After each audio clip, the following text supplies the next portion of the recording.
Thank you. First of all, I want to thank Chairman Rogers for his outstanding leadership of the committee this year and in past years. He's done a great job of setting an example for bipartisan leadership in working this process all the way through to produce the product that we have before us today. I also want to thank the members of the House Committee, both Republicans and Democrats, and all of the staff. We have a very focused spirit on that committee that says we're not going to focus on partisanship. We're going to focus on getting the job done and getting the bill done.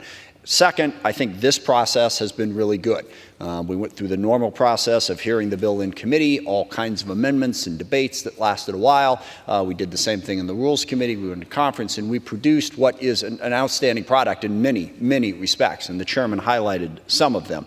But the priorities that we have, number one, is trying to make sure that we can recruit the best and the brightest to serve in our military, and crucially, that we support them.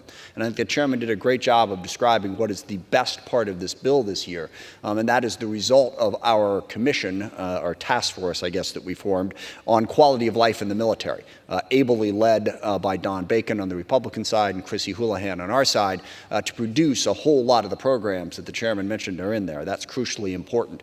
We also have a couple of major problems in meeting our national security needs on production of the munitions and crucial equipment that we need. This bill attempts to address that, to expand our capacity to meet that need and to meet other needs. We also need our partners and allies. There are a number of provisions in this bill that strengthen those alliances on things like AUKUS, the European Defense Initiative, the Indo-Pacific Defense Initiative. We do a great job of that. And lastly is the big issue on technology, making the Pentagon get better at quickly buying the innovative new technologies, particularly software, that we need to succeed. And overall, that package is terrific.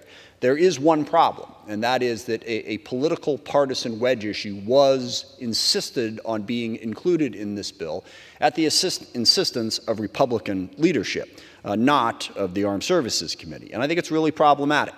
The language seems somewhat benign. It basically says that minors experiencing gender dysphoria will not be allowed to receive any care that could lead to sterilization.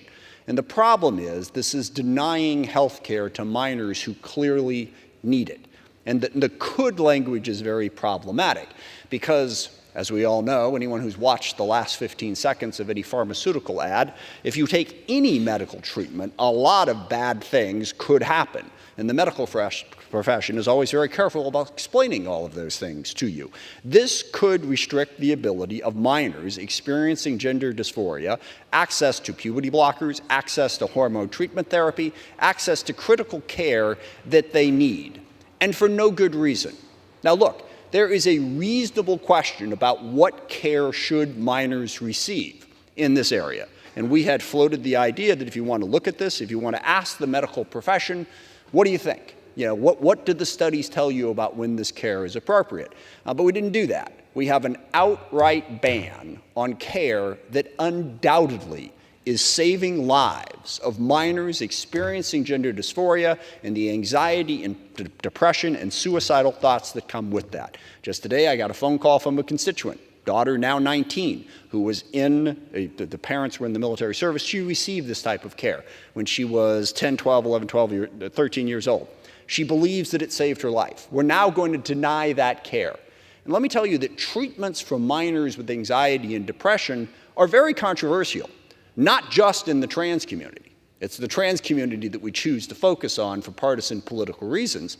I have concerns, having gone through an anxiety problem myself, with the number of antidepressants and anti-anxiety medication that are prescribed to minors. I think in some instances it is overprescribed and too quickly.